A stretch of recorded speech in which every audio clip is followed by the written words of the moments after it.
Vamos lá. Agora esse exercício diz respeito ao tema perda de carga que envolvendo um reservatório, um tubo e um bocal na extremidade de jusante, tá? Hoje, 27 de junho de 2017. Diz o exercício: uma tubulação horizontal com 200 milímetros de diâmetro e 100 metros de extensão está ligada de um lado a um reservatório com 15 metros de lâmina d'água e de outro a um bocal de 50 milímetros de diâmetro lá na extremidade, conforme mostrado na figura. Este bocal foi testado em laboratório e apresentou um coeficiente de perda de carga singular K igual a 0,10, quando referenciado à seção de maior velocidade. Calcular as velocidades na tubulação e na saída do bocal, sendo dados os valores de K, que é o coeficiente de perda de carga singular, na entrada de borda, com o valor de 1, no registro de gaveta com o valor de 0,2 e no registro globo com o valor de 10. Também foi dado o coeficiente de perda de carga contínua na tubulação de 100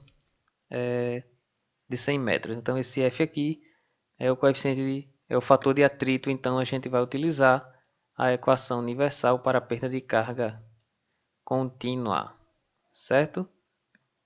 E essa equação de perda de carga contínua, então, vai ser utilizada com esse F na tubulação de 100 metros. Esses 15 metros de lâmina d'água da superfície livre, aqui em cima, até aqui embaixo, que está no mesmo nível de saída aqui do bocal. Aqui em cima e lá na saída do bocal nós temos pressão atmosférica, ok? Detalhando um pouquinho mais, o que a gente tem então é 100 metros de tubulação, a entrada de borda aqui, o registro de gaveta, o registro globo e este bocal que está detalhado aqui em amarelo. O tubo está em azul. Logicamente, como a gente tem para uma mesma vazão, né, passando aqui, você tem um diâmetro de 200 milímetros aqui, que é o mesmo diâmetro em toda a parte azul, ou seja, na entrada do bocal você tem um diâmetro de 200 milímetros. E aqui na saída do bocal você tem um diâmetro de 50 milímetros. Significa o quê? Que a velocidade no tubo em azul é diferente da velocidade na saída do bocal. E a velocidade na saída do bocal estou chamando de V2 por causa do ponto 2 aqui, num ponto onde há pressão atmosférica. O ponto 1 eu estou chamando aqui na superfície livre, que também está submetido à pressão atmosférica. Tá? Se a gente fizer mais ou menos um esboço da perda de carga, a gente tem um degrau que é a perda de carga aqui na entrada de borda, perda contínua, perda de carga singular por causa do registro de gaveta, perda contínua, perda de carga singular por causa do registro globo, perda contínua e perda de carga singular por causa do bocal. O que é que acontece? Duas coisas. A perda de carga total é a soma das perdas parciais, tá? E as perdas parciais, você tem um pedaço que é a perda singular e outro pedaço que é a perda contínua. E outra coisa que a gente vai utilizar nesse exercício é a equação de energia entre os pontos 1 e 2. Com essas duas equações a gente consegue solucionar, e a equação da continuidade, me desculpem, a gente consegue solucionar o problema que é saber a velocidade na tubulação, que eu estou chamando de V, e a velocidade na saída do bocal, que eu estou chamando de V2. Então vamos à aplicação da equação de Bernoulli. Aqui é só para mostrar os coeficientes K para a gente utilizar na equação de perda de carga singular, que é a equação ΔH igual a o somatório dos K que você está analisando, no trecho que você está analisando, V2 sobre 2G. Aplicando o Bernoulli, então, a gente tem pressão atmosférica cai e a carga cinética lá na superfície livre do reservatório, como de costume em problemas hidráulicos, também, porque ele é muito inferior, né, à carga cinética que ocorre na tubulação. O que eu quero dizer é o seguinte, que V2 ao quadrado sobre 2G é muito maior que V1 ao quadrado sobre 2G.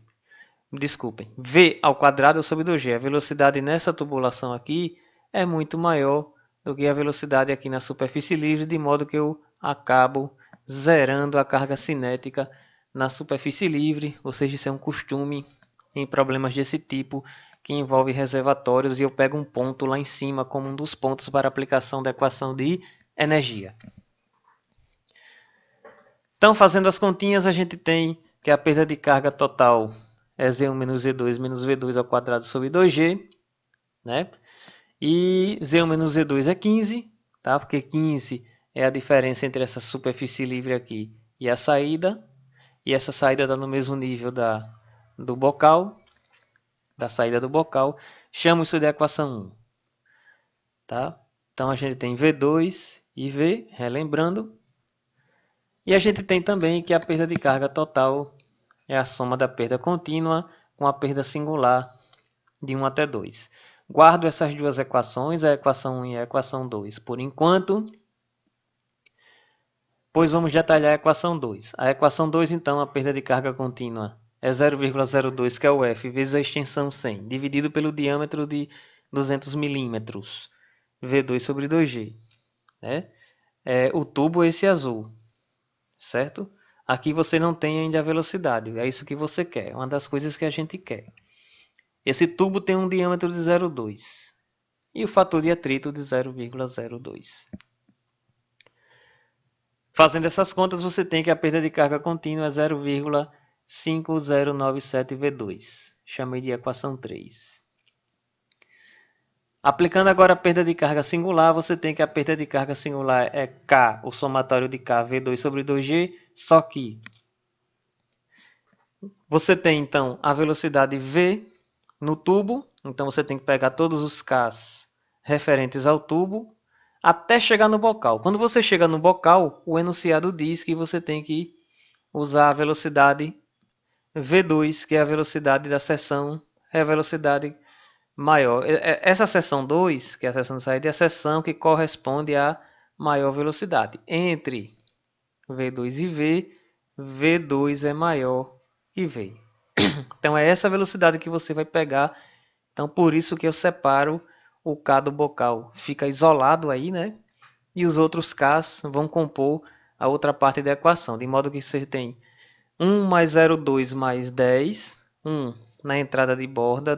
Aqui o registro de, aqui entrada de borda. Aqui registro de gaveta. Aqui registro globo. E aqui o bocal. Certo?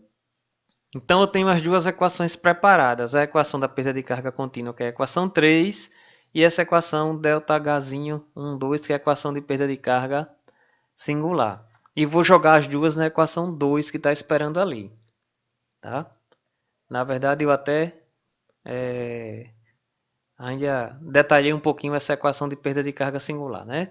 Então a perda de carga singular fica 11,2 V2 mais 0,1 V2 ao quadrado, sobre 2G. Tá? O 11,2, esse primeiro termo vem da perda até antes de chegar no bocal, e o 0,1 depois, quando chega no bocal.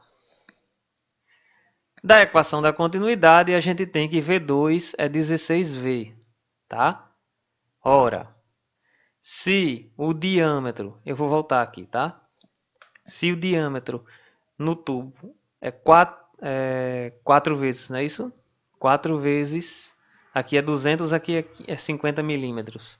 Esse diâmetro aqui, a velocidade aqui vai ser 16 vezes a velocidade no tubo, por causa da equação da continuidade. Não vou detalhar isso aí, num tubo circular isso facilmente vocês verificam.